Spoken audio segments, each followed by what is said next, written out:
और 4 जून जैसा आपने कहा, जिस दिन चुनाव का नतीजा आएगा, आप उस हफ्ते भर में देखना, यानी भारत का स्टॉक मार्केट, उनके प्रोग्रामिंग के जो प्रोग्रामिंग वाले सारे उनके थक जाएंगे। अब आप देखिए पीएसयूज की कंपनियों का शेयर कहाँ पहुंचा है, लेकिन अब तो नहीं स्टॉक मार्केट में उसका वैल्यू बढ़ रहा है जी, बिल्कुल अनेक गुना बढ़ रहा है जी, बिल्कुल। नेटवर्क में बर्थ उनकी जो है वो भी बढ़ी है। तो मैं तो अब एचएएल देख लीजिए, आज एचएएल इस गति से चौथी तिमाही में उसने रिकॉर्ड प्रॉफिट किया है जी। एचएएल 4000 करोड़ का प्रॉफिट। यहाँ प्राइम मिनिस्टर मोदी जी ने 3 पॉइंट्स कहे। पहला ये कि 4 जून को अगर बीजेपी पावर में आती है तो एक हफ्ते के अंदर स्टॉक मार्केट सारे रिकॉर्ड्स तोड़ देगा। दूसरा ये कि पीएसयू कंपनीज ने बहुत अच्छी ग्रोथ दिखाई है। और तीसरा ये कि एचएएल ने 4000 करोड़ का प्रॉफिट किया है। तो क्या ये सारी बातें सच हैं या प्राइम मिनिस्टर मोदी जी सिर्फ वोट पाने के लिए ये सब कह रहे हैं? इस सवाल का जवाब आपको वीडियो के एंड तक बिल्कुल मिल जाएगा, इसलिए एंड तक वीडियो देखें, क्योंकि आधा अधूरा ज्ञान फायदे की जगह नुकसान कर सकता है। इस वीडियो में हमें इन सवालों के जवाब मिलेंगे। पहला, असल में पीएसयू कंपनीज ने कितना ग्रो किया और कितना प्रॉफिट किया। दूसरा, एचएएल ने क्या सच में 4000 करोड़ का प्रॉफिट किया या फिर इसमें कोई स्कैम है। तीसरा, प्राइम मिनिस्टर मोदी जी की बात सच है या झूठ, हम ऐसा क्या करें जिससे हमें फायदा हो। वाह क्या सीन है।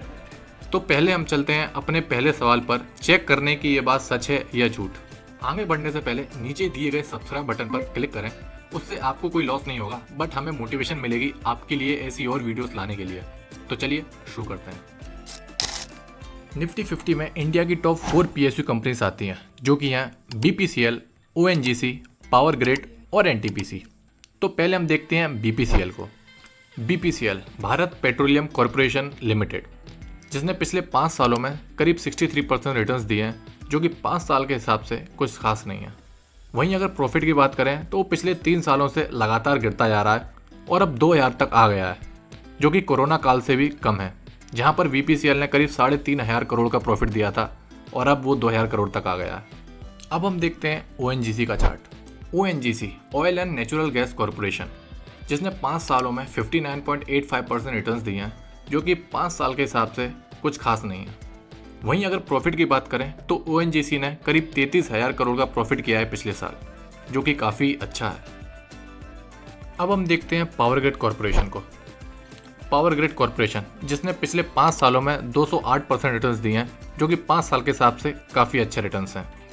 वहीं अगर पावर ग्रिड के प्रॉफिट की बात करी है तो वो भी काफ़ी अच्छे हैं, लगातार कंसिस्टेंट प्रॉफिट रहा है, करीब 15,000 करोड़ प्रॉफिट रहा है 2023 में। अब बात करते हैं एनटीपीसी के बारे में। NTPC national thermal power corporation, जिसने पिछले 5 सालों में 186.93% रिटर्न्स दिए हैं, जो कि 5 साल के हिसाब से काफ़ी अच्छे रिटर्न्स हैं। वहीं अगर प्रॉफिट की बात करिए तो काफ़ी अच्छे प्रॉफिट दिए हैं। पिछले साल 2023 में 17,500 करोड़ का प्रॉफिट दिया है, जो कि काफ़ी अच्छा प्रॉफिट है। अब हम चलते हैं अपने दूसरे सवाल पर। एचएएल ने क्या सच में 4000 करोड़ का प्रॉफिट किया है या फिर इसमें कोई स्कैम है। एचएएल हिंदुस्तान एरोनॉटिक्स लिमिटेड, जिसने पिछले 5 सालों में करीब 1400% रिटर्न्स दिए हैं, जो कि 5 साल के हिसाब से काफ़ी ज़्यादा अच्छे हैं। और अगर क्वार्टरली प्रॉफिट की बात करी है तो फर्स्ट क्वार्टर में करीब 4300 करोड़ का प्रॉफिट दिया है। तो एचएएल ने एक्चुअल में 4000 करोड़ का प्रॉफिट किया है। पर अब हम चलते हैं सबसे इम्पोर्टेंट क्वेश्चन पर।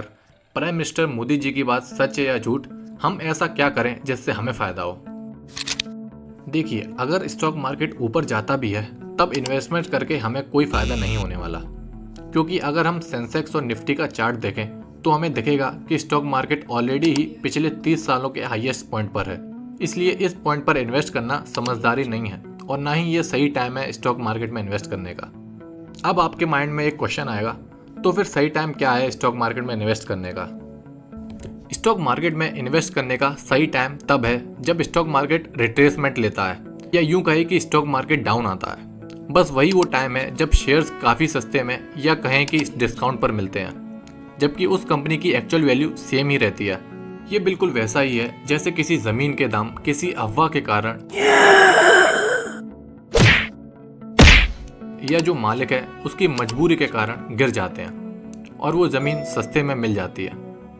वैसे ही स्टॉक्स के मामले में किसी कारणवश अच्छी कंपनी के स्टॉक्स की प्राइस गिर जाती है और वो सस्ते में मिलने लगते हैं, और वो कारण कुछ भी हो सकता है, जैसे कि कोई बड़ा स्कैम, या दो देशों की आपस में लड़ाई, या फिर किसी देश के अंदर ही सिविल वॉर, या फिर कोरोना 19 वायरस और लॉकडाउन जैसी सिचुएशंस देश में बनना, यही बेस्ट टाइम होता है स्टॉक्स को बाय करने का और अपना प्रॉफिट कमाने का।